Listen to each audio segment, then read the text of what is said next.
നമസ്കാരം. ഓട്ടപ്രദക്ഷിണത്തിലേക്ക് എല്ലാ പ്രേക്ഷകർക്കും സ്വാഗതം. പാകിസ്ഥാൻ വീണ്ടും അഫ്ഗാനിസ്ഥാനിൽ വ്യോമാക്രമണം നടത്തിയിരിക്കുന്നു. വ്യോമസേനയോ അല്ലെങ്കിൽ ഫൈറ്റർ ജെറ്റുകളോ ഒന്നും തന്നെ ഇല്ലാത്ത ഒരു രാജ്യമാണ് അഫ്ഗാനിസ്ഥാൻ. ആ അഫ്ഗാനിസ്ഥാന്റെ പരമാധികാര പ്രദേശങ്ങളിലേക്കാണ് പാകിസ്ഥാൻ ആക്രമണം നടത്തിയത്. ഇതിനു മുന്നേയും പാകിസ്ഥാൻ ആക്രമണം നടത്തിയിട്ടുണ്ട്. പാകിസ്ഥാൻ അതിന് കാരണമായി പറയുന്നത് അവിടെയുള്ള, അതായത് പാകിസ്ഥാൻ അഫ്ഗാനിസ്ഥാൻ അതിർത്തി പ്രദേശങ്ങളിൽ പ്രവർത്തിക്കുന്ന പാക് താലിബാൻ എന്ന് പറയുന്ന ഭീകര സംഘടനയെ ഈ താലിബാൻ സർക്കാർ കയറൂരി വിട്ടിരിക്കുകയാണ്. അവർ താലിബാൻ സർക്കാരിൻ്റെ പിന്തുണയോടുകൂടിയാണ് പാകിസ്ഥാനിൽ ആക്രമണങ്ങൾ നടത്തുന്നത് എന്ന് ആരോപിച്ചുകൊണ്ടാണ് ഇത്തരത്തിൽ പാകിസ്ഥാൻ വ്യോമാക്രമണം നടത്തുന്നത്. ഇത്തവണ പാകിസ്ഥാൻ വ്യോമാക്രമണം നടത്തിയത് അഫ്ഗാനിസ്ഥാനിലെ ഖോസ്റ്റ് ജില്ലയിലാണ്. പക്ഷേ അവിടെ ജനവാസ മേഖലയിലായിരുന്നു ആക്രമണം നടത്തിയത്. ഒരു വീടിലാണ് ഈ ആക്രമണം നടത്തിയത്. വീട് പൂർണ്ണമായും തകർന്നു. അവിടെയുണ്ടായിരുന്ന 9 കുട്ടികളടക്കം 10 പേർ മരിച്ചു എന്നാണ് താലിബാൻ സർക്കാർ ഇപ്പോൾ സ്ഥിരീകരിക്കുന്നത്.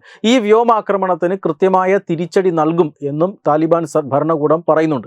കഴിഞ്ഞ ഒക്ടോബർ 9-ാം തീയതിയാണ് സമാനമായ ഒരു ആക്രമണം പാകിസ്ഥാൻ അഫ്ഗാനിസ്ഥാനിൽ നടന്നത്. അന്ന് കാബൂൾ, അതുപോലെ തന്നെ പക്തിക, ഖോസ്റ്റ് തുടങ്ങിയ ജില്ലകളിൽ, പ്രവിശ്യകളിലെല്ലാം ആക്രമണം നടത്തിയിരുന്നു. ഈ ആക്രമണത്തിന് തിരിച്ചടി അഫ്ഗാനിസ്ഥാൻ നൽകി. അത് ഒക്ടോബർ 11-12 തീയതികളിലായിരുന്നു. ശക്തമായ തിരിച്ചടിയാണ് അഫ്ഗാനിസ്ഥാൻ നൽകിയത്.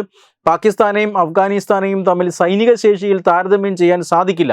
അഫ്ഗാനിസ്ഥാൻ ഇപ്പോൾ ഉപയോഗിക്കുന്നത് പണ്ട് സോവിയറ്റ് യൂണിയനും അതുപോലെ തന്നെ അമേരിക്കൻ സൈന്യവും ഒക്കെ അവിടെ വെച്ച് ഉപേക്ഷിച്ചു പോയ ആയുധങ്ങൾ നന്നാക്കിയെടുത്തിട്ടാണ് അവർ ആക്രമണം നടത്തുന്നത്.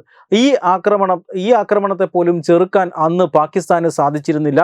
കനത്ത നാശനഷ്ടം തന്നെ അഫ്ഗാൻ സൈന്യം പാകിസ്ഥാന് സൈന്യത്തിന് മേൽ വിതച്ചു. വലിയ ആൾനാശം ഉണ്ടായി. അതിനുശേഷമാണ് പാകിസ്ഥാൻ അഫ്ഗാനിസ്ഥാനുമായി ചർച്ചയ്ക്ക് തയ്യാറാകുന്നത്. ഖത്തറാണ് ഈ ചർച്ചയ്ക്ക് വഴിയൊരുക്കിയത്. ഖത്തർ ഇടനില സ്ഥാനത്ത് നിന്നുകൊണ്ടാണ് പാകിസ്ഥാനും അഫ്ഗാനിസ്ഥാനും തമ്മിലുള്ള സമാധാന ചർച്ചകൾ നടത്തിയത്. പക്ഷേ ആ ചർച്ചകൾ പരാജയപ്പെട്ടിരുന്നു. പക്ഷേ അപ്പോഴും പരാജയപ്പെട്ട ഉടനെ തന്നെ മേഖലയിൽ സംഘർഷം രൂക്ഷമായില്ല. പക്ഷേ ഇപ്പോഴിതാ പാകിസ്ഥാന്റെ ഭാഗത്തു നിന്നും മറ്റൊരു വലിയ ആക്രമണം അഫ്ഗാനിസ്ഥാനിൽ നടന്നിരിക്കുന്നു. 10 സിവിലിയന്മാർ മരിച്ചു എന്ന് പറഞ്ഞാൽ അതിൻ്റെ അർത്ഥം തന്നെ തീർച്ചയായും പാകിസ്ഥാൻ ജനവാസ മേഖലയിൽ ആക്രമണം നടത്തിയിരിക്കുന്നു. വലിയ പ്രകോപനമാണ് അഫ്ഗാനിസ്ഥാന് മേൽ നടത്തിയിട്ടുള്ളത്. ഇതിന് തിരിച്ചടി ഉറപ്പ് എന്ന രീതിയിലാണ് താലിബാൻ ഇതിനോടകം തന്നെ പ്രതികരിച്ചിരിക്കുന്നത്. പാകിസ്ഥാനെ സംബന്ധിച്ചിടത്തോളം കഴിഞ്ഞ കുറേ വർഷങ്ങളായി പാകിസ്ഥാൻ ഇത്തരത്തിലുള്ള പരിപാടികളിൽ നിന്നൊക്കെ മാറി നിൽക്കുകയായിരുന്നു.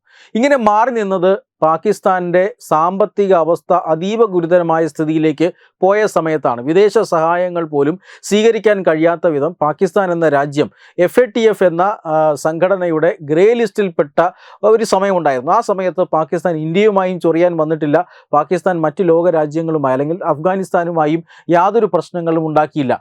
അഫ്ഗാനിസ്ഥാനിൽ 2021 താലിബാൻ ഭരണകൂടം വന്നപ്പോൾ പാകിസ്ഥാൻ വിചാരിച്ചത് അഫ്ഗാനിസ്ഥാൻ ഞങ്ങളുടേതായി മാറി എന്നാണ്. പാകിസ്ഥാനും അഫ്ഗാനിസ്ഥാനും ചേർന്ന് ഇനി ഇന്ത്യക്കെതിരെ പണി തുടങ്ങാം എന്നായിരുന്നു പാകിസ്ഥാൻ വിചാരിച്ചത്. പക്ഷേ പാകിസ്ഥാൻ്റെ അത്തരം തന്ത്രങ്ങളെല്ലാം പാളിപ്പോവുകയായിരുന്നു. പാകിസ്ഥാൻ്റെ തലസ്ഥാനമായ ഇസ്ലാമാബാദ് പിടിച്ചടക്കുക എന്ന ലക്ഷ്യത്തോടു കൂടിയാണ് ഇപ്പോൾ പാക് താലിബാൻ അല്ലെങ്കിൽ താലിബാൻ തെഹ്രീക്ക് താലിബാൻ എന്ന ഭീകര സംഘടന ഇപ്പോൾ പ്രവർത്തിക്കുന്നത്. അത് പാകിസ്ഥാൻ്റെ ഉള്ളിലെ ആഭ്യന്തര പ്രശ്നം എന്നാണ് അഫ്ഗാനിസ്ഥാൻ വിലയിരുത്തുന്നത്. പല ഭൂവിഭാഗങ്ങളും ഇപ്പോൾ ബലൂചിസ്ഥാൻ ലിബറേഷൻ ആർമി അവകാശപ്പെടുന്നുണ്ട്. മാത്രമല്ല പാക് താലിബാനും അത്തരത്തിൽ പാകിസ്ഥാൻ്റെ ഭൂവിഭാഗങ്ങൾ തങ്ങളുടേതാണ് എന്ന് അവകാശപ്പെടുന്നുണ്ട്.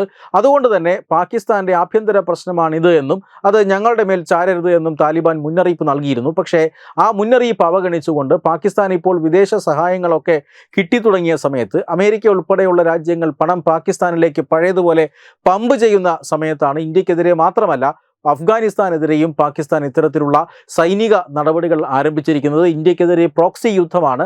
പഹൽഗാം ഭീകരാക്രമണത്തിൻ്റെ പശ്ചാത്തലത്തിൽ വലിയൊരു തിരിച്ചടി പാകിസ്ഥാൻ നേരിട്ടതേയുള്ളൂ. അതിനുശേഷമാണ് അമേരിക്ക ഉൾപ്പെടെയുള്ള രാജ്യങ്ങൾ പാകിസ്ഥാന് പിന്തുണയായി പോയത്. സത്യത്തിൽ പാകിസ്ഥാന് ഇങ്ങനെ ലഭിക്കുന്ന വിദേശ സഹായങ്ങൾ മുഴുവൻ രാജ്യത്തിൻ്റെ അഭിവൃദ്ധിക്ക് ഉപയോഗിക്കുന്നതിന് പകരം ഇന്ത്യക്കും അഫ്ഗാനിസ്ഥാനും എതിരായിട്ടുള്ള ആക്രമണങ്ങൾക്ക് ഉപയോഗിക്കുകയാണ് എന്ന ഒരു ഖ്യാതി ഇപ്പോൾ തന്നെ ലോകരാജ്യങ്ങളുടെ ഇടയിൽ നിലവിൽ വന്നു കഴിഞ്ഞു. വെബ് ഡെസ്ക് തത്വമൈ ന്യൂസ്.